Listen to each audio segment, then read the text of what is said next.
ladies and gentlemen. Welcome back to Global Book Network, the show where we sit and spotlight some of the authors who are doing incredible works across the world today. My name is Flobo Boyce, and today is an absolute honor because we're going to talk about a book that covers faith, trials, and tribulations, and making sure you have a religious or faith guide you through those things. Please welcome the author of Deep Within, The Puzzles of Life, second edition, Greg Fetherson, to the show. Greg, how's it going?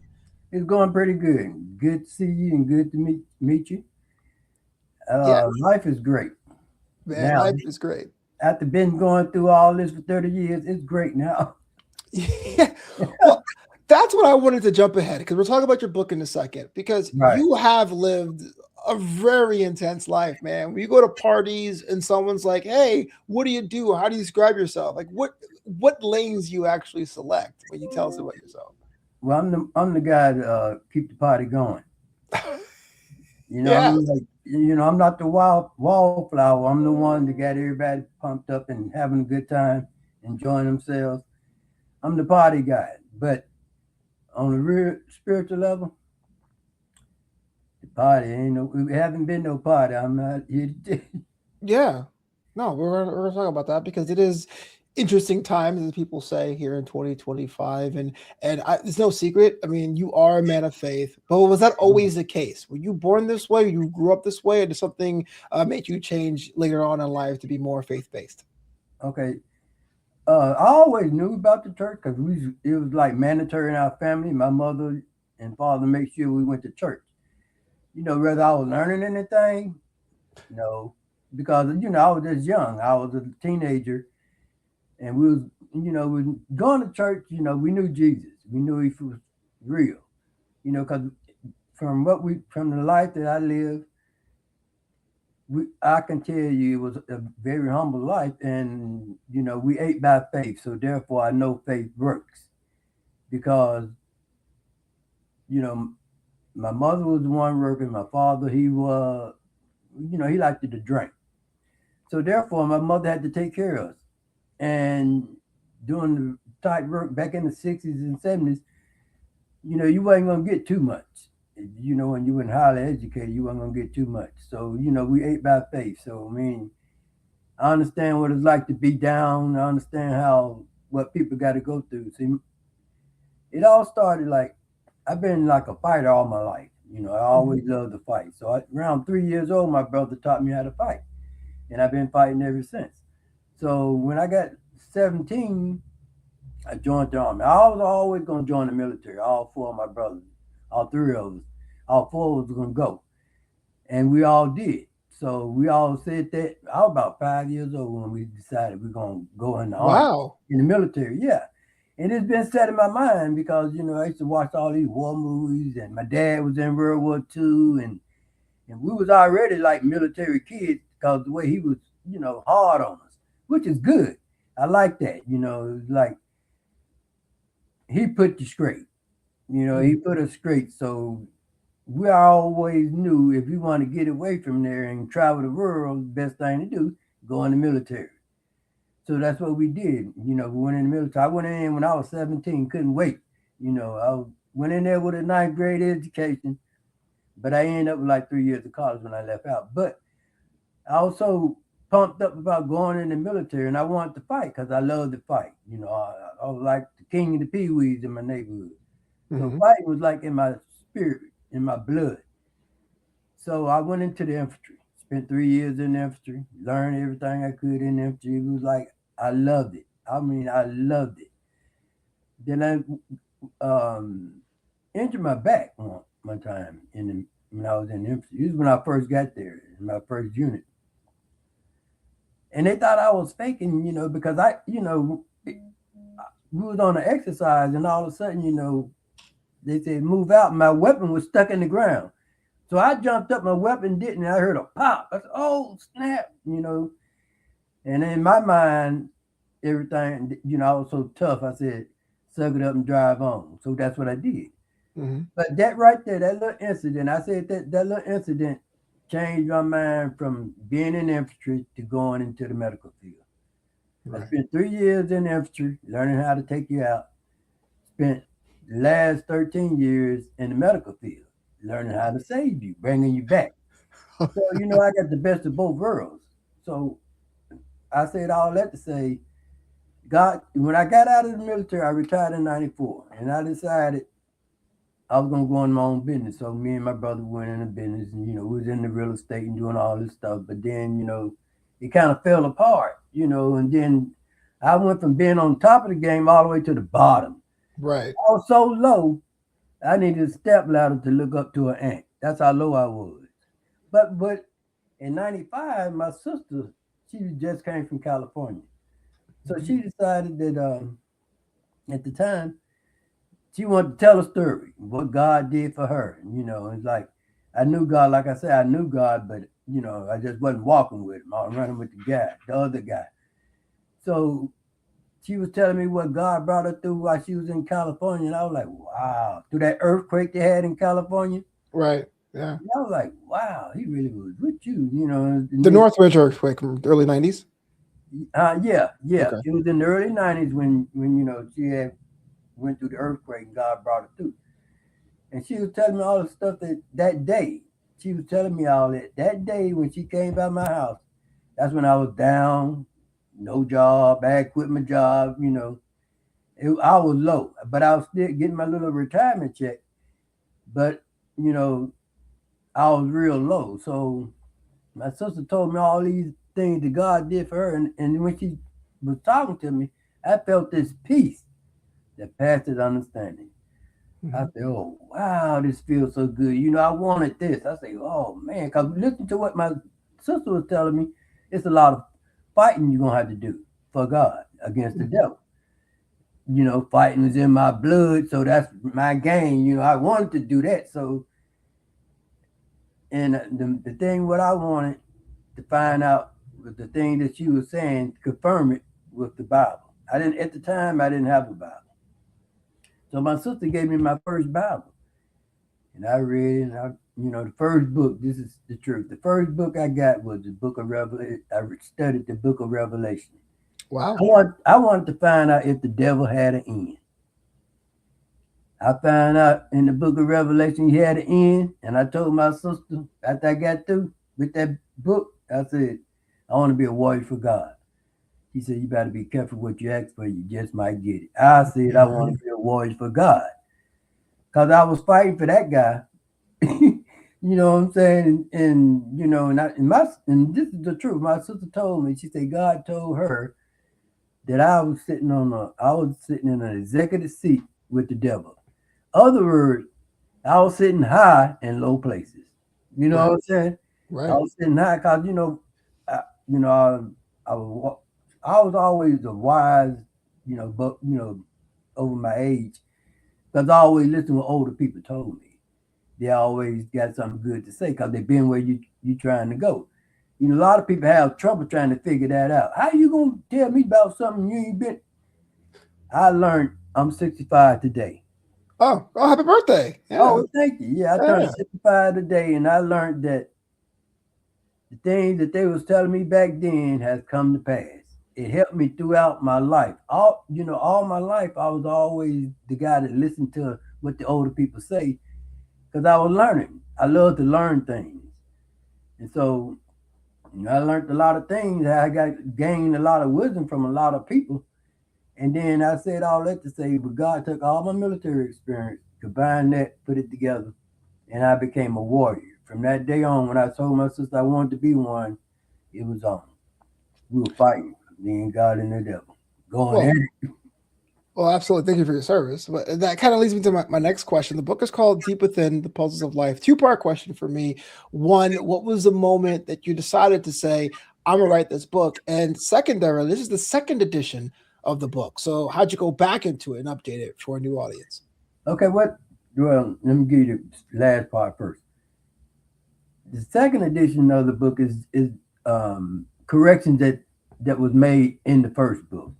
It's like far as like comma here, you know, period here, stuff like that. I just went and edited the book because I was told they were going to do it, but they didn't. So then I decided I'm going to do it myself. Right. I was going to do it myself. So and we come up with God told me after 21 years of fighting spiritual battles with Him, and then He ordained me to be trained and tested warrior for Him. So He said that I want you to write a book. This was like I've been walking with Him for 21 years. He said, I want you to write a book. I said, okay. So how that actually happen? Was it like overnight one day? Was it a daytime thought? Were you by yourself? Were you with I was family? by myself. Okay. I was by myself, and he, and he told me, say, because I had just completed that picture, 21 years of spiritual war fighting. That's one of my little certificates. I just finished completing it, and he was saying, okay, I want you to write a book, all the things that I brought you through, based on your experience with me. I said, okay, no problem. So I'm thinking, it's going to be one book. He gave me the title, Deep Within the Wonderful World of God. That's the first book. So I started writing it, and it was just flowing, because I've been through it. I'm just writing about my experience. So it just started flowing. And then I was about three-quarters of the way through, he said, I want you to do a series of books. I said, huh? I'm thinking seven because seven is my favorite number, and I'm the seventh child. So I figured seven, that'd be good. He said, no, I want you to do a series of 21 books. Wow. So Deep Within the Puzzle of Life is book 2 of 21. And my next book I got coming out going to be Deep Within the Winning Spirit of God. See, my first book, Deep Within the Wonderful World of God, it tells you about all the tools that you have inside of you that people not using. The spiritual help that you have inside you, it tells you all these things. And Deep Within the Puzzle of Life is showing you how to use those tools, keep those tools. And then my book I got coming out, Deep Within a Winning Spirit, is going to show you how to be a winner and how to stay being a winner. What would be an example of some of the tools that we have that we don't use? Okay, faith for one. Mm-hmm. A lot of people say they got faith, but all faith gonna be tried and tested by God. You say you got faith, then God gonna put you to the test. But when people get in situations where they like, oh, panic and start panicking, then they forget that there's nothing impossible for God and nothing too hard for God. See, when you read the word, it tells you all these things, but people read, but they don't get to understand it. Mm-hmm. And my book's going to give you understanding of a lot of things that you don't understand in the Bible. Because it's all based on my true life, real life experience that God took me through. And I've been doing it, walking with God for 30 years, since 1995. I have read my Bible every day for 30 years, ain't missed a day. Yeah.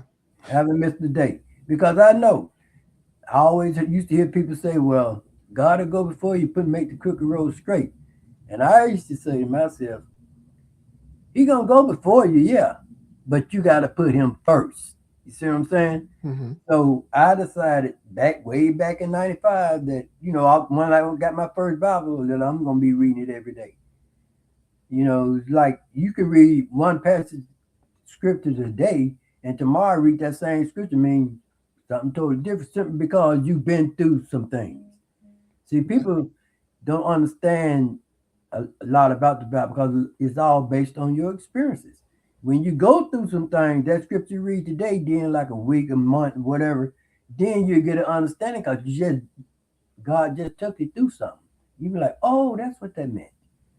And see, that's what my book gonna do, help you understand things in life that you face, that you got to go through every day. If you're walking with God, you're gonna go through. Even if you ain't walking with God, you're gonna face the puzzles of life.